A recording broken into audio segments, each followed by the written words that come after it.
The Monkey's Paw is a classic Three Wishes story that doubles as a horror story and a cautionary tale, reminding us that unintended consequences often accompany the best intentions. This widely read story is a favorite in classrooms around the world. The story was first published in 1902 and then featured in The Lady of the Barge.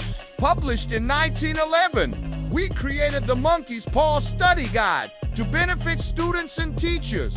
Enjoy our collection of Halloween stories. Anonymous, be careful what you wish for. You may receive it. Hard eye without. The night was cold and wet, but in the small parlor of Laburnum Villa, the blinds were drawn and the fire burned brightly.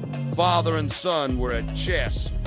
Former who possessed ideas about the game involving radical chances, putting his king into such sharp and unnecessary perils that it even provoked comment from the white-haired old lady knitting placidly by the fire. "Hark at the wind," said Mr. White, who, having seen a fatal mistake after it was too late, was amiably desirous of preventing his son from seeing it. "I'm listening," said the latter, grimly surveying the board as he stretched out his hand.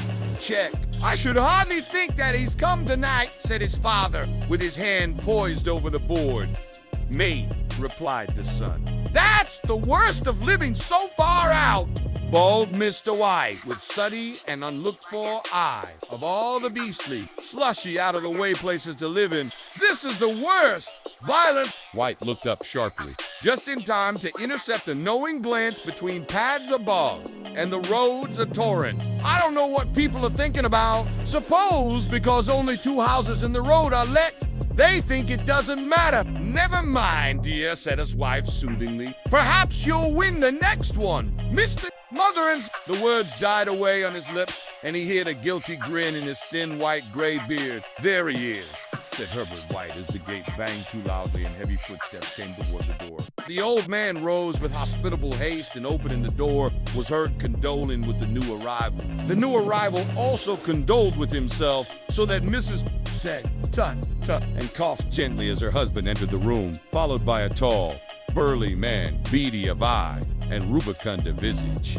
"Sergeant Major Maurice," he said, introducing him. The sergeant major took hands and taking a proffered seat by the fire, watched contentedly as his host got out whiskey and tumblers and stood a small copper kettle whinny on the fire. "Now look at him!" At the third glass, his eyes got brighter, and he began to talk. The little family circle regarding with eager interest this visitor from distant parts as he squared his broad shoulders in the chair and spoke of wild scenes and doughty deeds, of wars and plagues and strange peoples. 21 years of it," said Mr. White, nodding at his wife and son. "Went away. He was a slip of a youth in the warehouse. He don't look to have taken much harm," said Mrs. White politely. "I'd like to go to India myself," said the old man, "just to look around a bit. You know, better where you are," said the sergeant major, shaking his head. He put down the empty glass and, sighing softly, shook it again.